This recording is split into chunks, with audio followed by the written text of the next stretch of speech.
We're here in the heart of the English capital for Sportscover's Christmas function of 2015. And as well as covering the festivities, we'll be hearing from England Rugby International Danny Care and Luke Griggs, the Communications Director of Headway, and seasoned sports broadcaster John Inverdale. Sportscover. We've had a long tradition of supporting charities linked to sport. This year we're focusing in one particular area. Many believe that concussion is sport's smoking time bomb. Participation is actually vital and in sport, and as in the industry we do not want to put people off actually playing. I'm pleased today to announce that for 2016 Headway is Sportscover's chosen charity.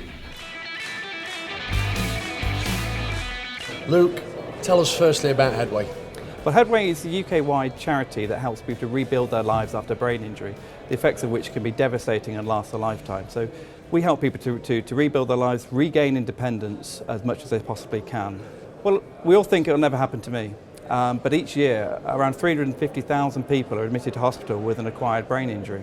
So that's 1 every 90 seconds, and yet unless you've been directly affected by brain injury or know somebody who has, you might not really think about it. So majority of brain injuries will occur from accidents or trauma or illness. A lot of these things we can't prepare for and we can't see coming. Any sport where there is contact, there's obviously a danger of people having head collisions, and even a minor blow to the head can actually have a major consequence. And that's what people need to understand, that unlike any other injury, you can't run off an injury or bruising to the brain. The only time when you have a concussion, the best thing to do is you have to let the brain recover, get to a position where it's actually fully ready to go again. If you go back in to sport or where there's risk of concussion or a secondary impact, then you can be in danger of exacerbating the problem. Our work will always be to help the increasing number of people affected by brain injury to rebuild their lives. We also campaign and lobby, and when it comes to sports concussion, we are really passionate about making sure that that message gets to grassroots players, not the elite level where they've got ambulances and doctors on standby, but grassroots players to say, if in doubt, sit it out. I must also say, by the way, it's great to know that business is so good that people are buying up England World Cup rugby balls. I had a job lot of about 100 for £1. I have to say, I went into the Rugby World Cup offices 3 weeks ago when they were saying sort of shutting up shop and whatnot, and I walked in and they genuinely said, "Do you want 500 key rings?"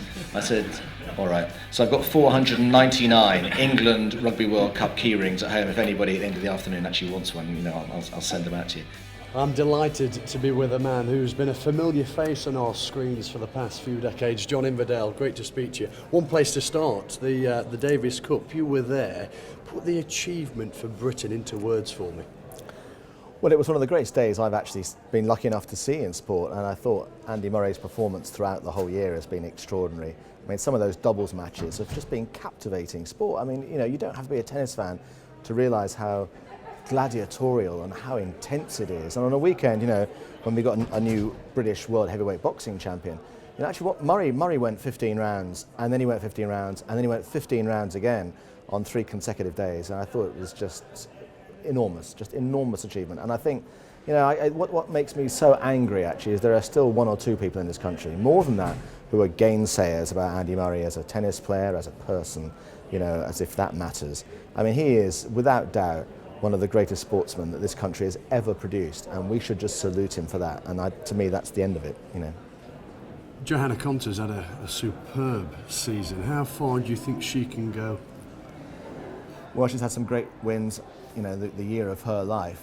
It's a bit like you have your first album. Not that I know about this, but it's what people always say. The difficult second album. How do you back it up? I think the interesting thing will be how Jo does next year, because when people don't know much about you, or perhaps they don't take you as serious as they ought to, that's when you can sneak in under the radar and start going 90, 80, 70, 60, 50 up the rankings. Now, people know that she's a very considerable player, and so their attitude to her might be different. And also her attitude to her might be different as well, and how she copes with people actually expecting her to win now, as opposed to expecting her to put up a good performance. That's the difference. The people that determine whether you do a sport or not there are three groups, I think. There are your parents, there are teachers, four groups. There are people around you, your friends, and there are the people who do it on the highest international stage and probably do it well, because they're the ones who encourage you in your mind. They're the people that you think, God, I could be like them. You know, your parents do the hard work, your teachers do the initial encouragement, the people around you make it happen. But the reason that you actually go further is because you saw somebody on the telly probably, and you thought, I'd like to be like them. So whether it's, you know, Joe Conter, Jordan Wiley, Andy Murray, you know, whoever it might be, they are part of that jigsaw. It's not simple. It's, you know, it's a jigsaw of certain different, not necessarily equal pieces, but having role models is certainly one of them. At the Olympic Games, what I will do in Rio, because I've done it every Olympic Games I've been lucky enough to go to, I always go and watch a couple of games of handball. What a great sport that is, and what a shame. I mean, I think it's a far better sport than a lot of other sports that we do play in this country. But what a shame that handball isn't a bigger game here, because I tell you what, it's great to watch. Really good sport. Oh, I thought today was actually really interesting. Some very, very interesting people I was sitting next door to, you know, young aspiring athletes. You know, you never get tired of talking to them. You know, for the majority of them, let's face it, you know, their dreams will not come to reality, and you know, how they cope with that is always a big issue. But I mean, Danny's always great company. I mean, he really is. He's an excellent guy. And you know, certainly the charity today, Headway, you know, I think, you know, concussion injuries, head injuries are such a big issue at the moment in sport.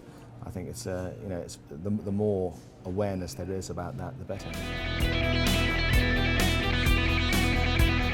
We're delighted to be joined by Danny Kerr, a man who has amassed 53 caps for England at rugby. Danny, thanks for speaking to us. Firstly, let's talk about the World Cup. On the positive side, what did it do in terms of the exposure for the game? I thought it was brilliant. Obviously not great for an English fan and English players, but as a spectacle, I think we've shown with the Olympics and with the World Cup we know how to throw a fantastic sporting event, and hopefully people of all ages came to watch the sport, maybe people that have never watched a rugby game before, and hopefully the game's growing and growing, and I thought, you know, England and the UK could be very proud of the event they put on. Funny enough, I got the email today to say we were about to fill out a concussion module, so we have to do a bit of learning about it. So we learn ourselves into the implications of you know, blows to the head and road to recovery and comebacks and stuff. So it's getting there. I think it probably wasn't there a few years ago, but now they've realised that players need to know what it's all about, and so we understand the decisions when the doctor's trying to pull you off the field when you want to stay on. So I think that as players we're learning more about it. We covered the girls' academy at Loughborough very recently. I mean, from a man of your status in the game, do you follow the girls' progression side of the sport? Yeah, massively. You know, the England Sevens girls all train at Surrey Sports Park at Guildford, where we train with Harlequins, so see them quite a lot, spend a bit of time with them, and you know how fantastic it was to see them winning the World Cup. And it's a shame we couldn't emulate what they did, but I think they're paving the way, and more girls are starting to play the sport, and it's brilliant to watch them do so well. Brilliant, yeah, it's great fun hanging out with John Inverdale. He always makes things fun, and no, it's great to come down here and see the great work that people are doing, and this is such a crucial work that they're carrying on, and obviously crucially in our sport, because you know a lot of injuries are happening, and a lot of people need to be taken care of.